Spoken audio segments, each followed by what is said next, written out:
I'm sure you have got into one of these following situations. Feeling overwhelmed of the amount of tasks on hand but not enough time to complete, feeling exhausted because of not enough energy to complete those tasks, or bored because of a lack of exciting tasks or things to look forward to.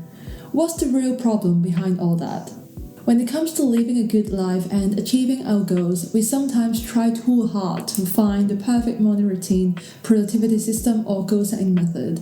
From my own success in pivoting my career, achieving all my fitness goals, and learning 5 languages, all the life-changing moments, I realized that at the end of the day, we need to focus on these 3 things in order to maximize our productivity, performance, and happiness on a daily basis. This is when I came across the T framework, which stands for time, energy, and attention. It's not just a productivity tool, but also an approach to live life according to our values.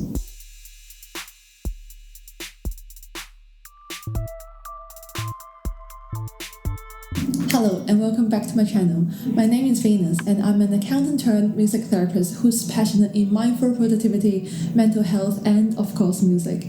I've been reflecting a lot lately on how I got to where I am today, from my career change, my fitness level, and my musical and language skills, etc. And from lots of trials and errors, I'm sharing what I learned in my journey, and hopefully that will inspire in yours too. Let's first talk about why we should care about how we allocate our time, energy, and attention. Yes, it sounds like a no-brainer. We are always paying effort in some kind of pursuit, right? But it is exactly why we should look into it in order to maximize output and enjoyment in life. The first reason being decision-making is mentally taxing, and we should automate as much as we can. We make so many decisions every single day. For overthinkers like me, I try to plan everything on a daily basis, from what time I should get up, what workout I do, when to have my protein shake, and when to break my fast, to when I should work on creative versus analytical tasks every day, etc. That was too much. And this T framework came in handy because our time, energy, and attention are finite resources that we need to allocate mindfully. I believe it is a system for us to function better as human beings. Imagine the amount of time, energy, and attention saved if we automate most basic decisions in life. What we wear, what we eat, what Netflix show to watch. Where we have more time and energy to actually perform those tasks and enjoy life. We have more time and attention to focus on the more important things. The second reason why we should care about how we allocate our time, energy, and attention is because of sustainability, something that I have been thinking a lot lately.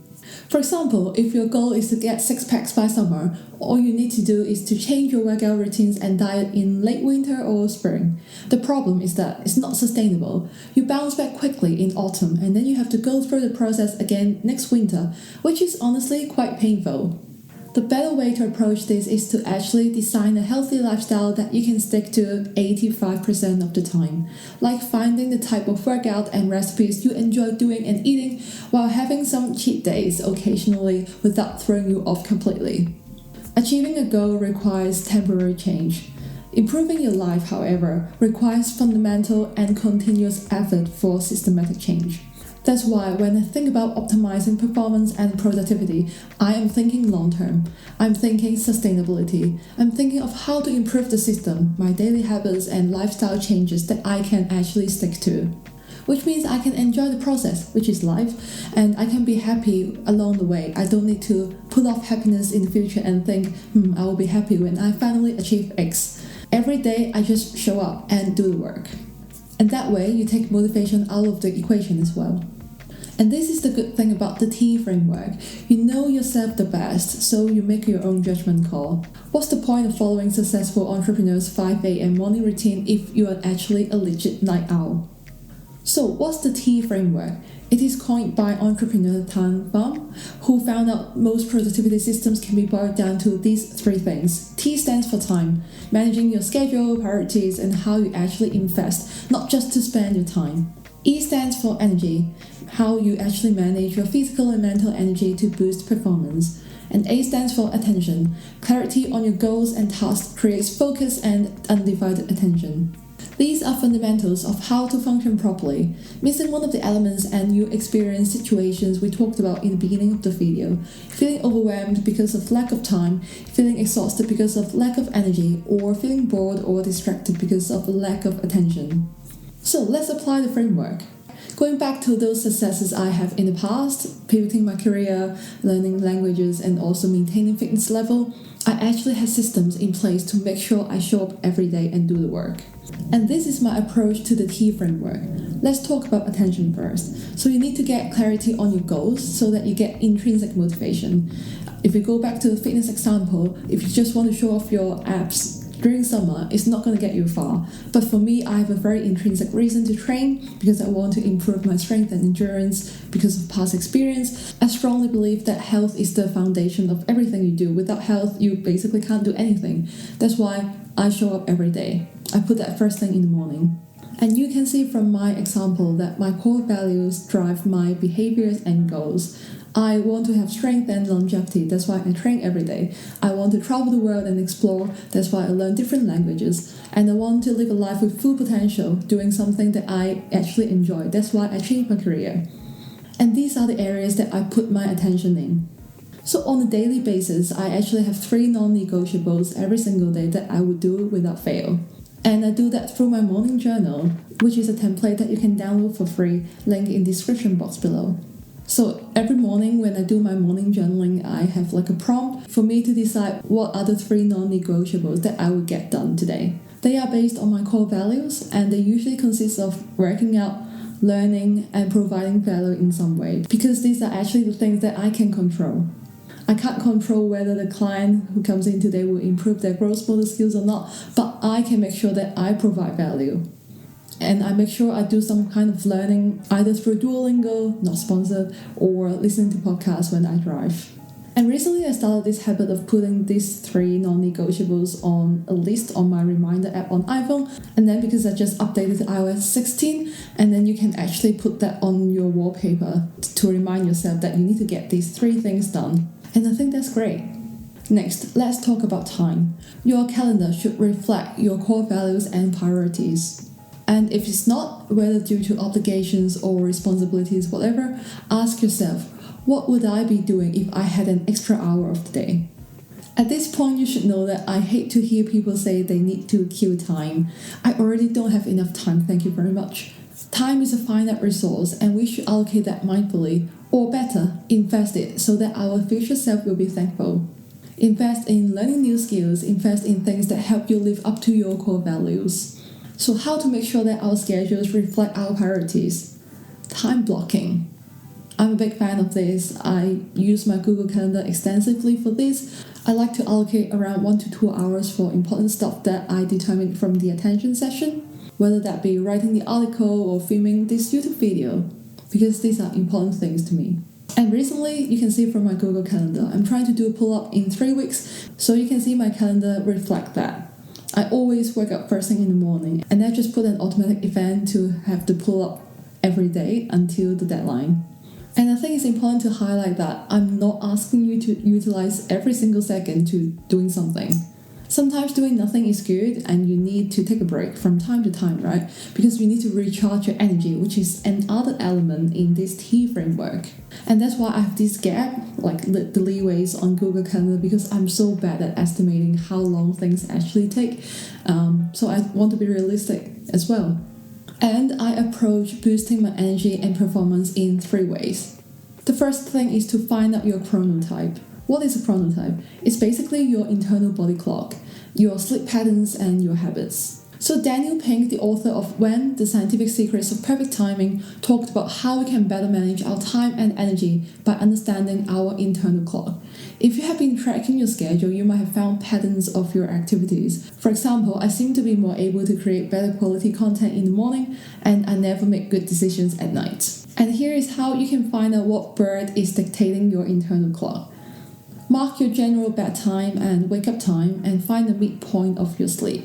For example, if you generally go to bed at 10 p.m. and get up at 6 a.m., then your midpoint will be 2 a.m. So according to Daniel Pink, if your midpoint is earlier than 3:30 a.m., you're a lark. If your midpoint is later than 5:30 a.m., you're an owl. And if your midpoint is somewhere in between, you are a third bird. I created this table here that you can reference to so that you can allocate different types of work in your schedule.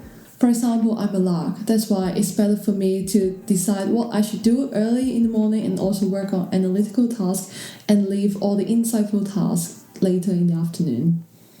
If you look across the table, whatever bird that you are is actually the best to make a presentation or do a pitch, make an impression in the morning. So yeah, determining which bird you are is how you can leverage your time and energy to work on different types of work. Another interesting insight for me is that they determine analytical tasks as something that has like absolute answer.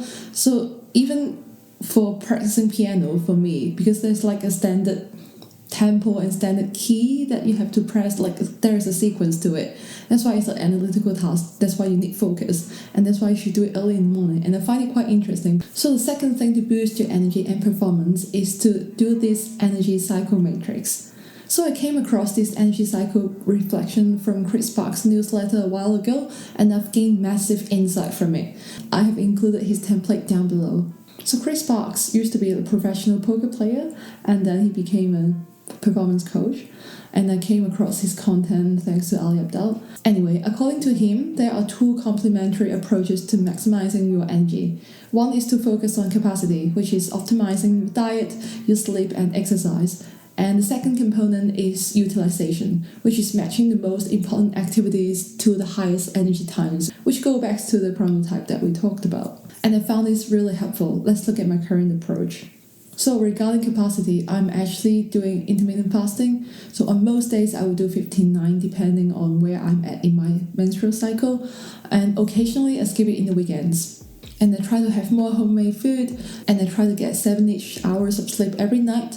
And I exercise first thing in the morning. It keeps me going. So my routine would be like getting enough sleep, work out first thing in the morning, coffee, and then get to work. And I don't eat anything until lunch. And for utilization, I found out that my peak hours is around like 8 to 10 a.m. after I finish my workout and had my coffee, and then I can just get to my creative and analytical work. Most other time, I'm fine with doing whatever as long as I get started, which is the hardest part, like recording, filming, etc. It doesn't really matter for me. And then for 3 to 5 p.m. is actually good for editing work because my energy level dips a little bit. So it will be like I don't want to use too much mental energy. And I think it's just based on my part-time work schedule. I have a dip at lunchtime around 12 p.m. and also around 6-ish when I'm actually driving home most of the time. That's when I get the dip. That's why I usually eat during that period to keep me going. So for me, the ideal day would be to schedule long-form content creation early in the morning, and then I can do some filming in the afternoon, and then edit and distribute and schedule content in late evening or whatever. I said it's ideal because I guarantee you that it won't happen every day. Our energy levels can be influenced by many factors, and it's good to experiment what works for you. Again, if you want to track your energy cycle, you can download Chris Park's template in the description box below. It's just a spreadsheet, very handy. And there are some reflection prompts that I found helpful as well in managing energy. For example, what activities bring you joy and energy? What or who, depending on your work type, makes you feel exhausted or inadequate? And around what time during the day do you feel the most energized and productive? And how can you schedule the most important tasks during the peak energy states? And the last thing to boost your energy is to understand your hormones. It's a recent discovery for me and it's life-changing. So 2 things. First of all, if you're someone who menstruates, this is for you. Your cycle has everything to do with your mood, your productivity, and overall health. I read this book, The Period Power, a while ago, and it changed my life. Consider a textbook case of a 28-day cycle. Day 1 to day 7 is like your winter when you are bleeding. So your estrogen and progesterone are low, you have low energy level, and you don't feel very well. And then spring and summer come, those 2 hormones and the testosterone are on the rise, and you start to feel confident, productive, and open to new ideas. You are basically Beyonce, and you feel like you're on top of the world. And then when you approach autumn, which is around day 21 to 28, everything starts to drop again and you slowly tune inward and are more reflective and quiet. Again, this is very generic and it varies between people. I actually know no one who follows a 28-day cycle, so it's important for you to track your own cycle to determine your seasons, and then you can allocate your time and energy accordingly. I've been tracking my BBT for a few months now, so I think I get a hang of it. I know it can be tricky when you have a report due in your winter, but if you know about it in advance and you can prioritize your tasks so that you don't cram your work to the last minute when you know your energy dips. If you want to learn more about leveraging your cycle to your advantage, I highly recommend reading this book, The Period Power by Macy Hill. Also, you can check out my video here for my personal story from being a victim to a hero when it comes to harnessing my cycle. Apart from menstrual cycle, it's also beneficial for us to understand ourselves better in terms of our biology. I came across this podcast episode from Andrew Huberman, the host of Huberman Lab podcast, and he talked about leveraging the 4 neuromodulators: dopamine, epinephrine, serotonin, and acetylcholine to improve our focus, creativity, motivation, alertness, mood, and well-being. So many takeaways from this episode. It can be a little bit overwhelming to start with, but one thing he highlighted is that we should aim for changing our behaviors first, and then nutrition, and then supplements. It all comes down again to sustainability and finding out what works for you. So go experiment, observe your changes in energy levels. He also has lots of episodes on hormones if you're interested in finding out more. Link in description box. So to recap on boosting your energy, you need to fuel your body and your mind. Find out what time you have energy for creative and analytical work. Find out what fuels you and drains you in terms of food, content consumption, activities, and people. It's a fun experiment. And now, bonus session. There are some other tips that I found in my own journey, and I call it zooming in and out. One of the powers our brains has is the ability to zoom in and zoom out. We can look at our life in decades, years, months, and days. And I do think that while it's important to have both short-term and long-term goals, in order to get better results, as James Clear says, we should focus on system. As our lives and goals are constantly changing, it's an ongoing process to reflect and review the process, which is our routine and what we do in order to drive that 1% improvement every day. Why 1% better every day? Compounding effect. As James Clear says, if we master continuous improvement and get 1% better each day for 1 year, we'll end up 37 times better by the time we're done. Also, you know there's a famous quote that goes like this: most people overestimate what they can do in a day and underestimate what they can do in a month. We overestimate what we can do in a year and underestimate what we can accomplish in a decade. So if we really think about it, it all comes down to making every moment count. A couple of good days lead to a good week, and a couple of good weeks lead to a good month. Before you know it, you are having a pretty good year. Of course, bad days are unavoidable. If we have at least 80 to 85% of good days though, I figure that we can justify life as fulfilled and satisfied. So it's completely okay to write off the evening and do nothing on one of your bad days. One donut every 6 months is not going to kill you. When you have a good foundation and you are having good days 80 to 85% of the time, I think you're good.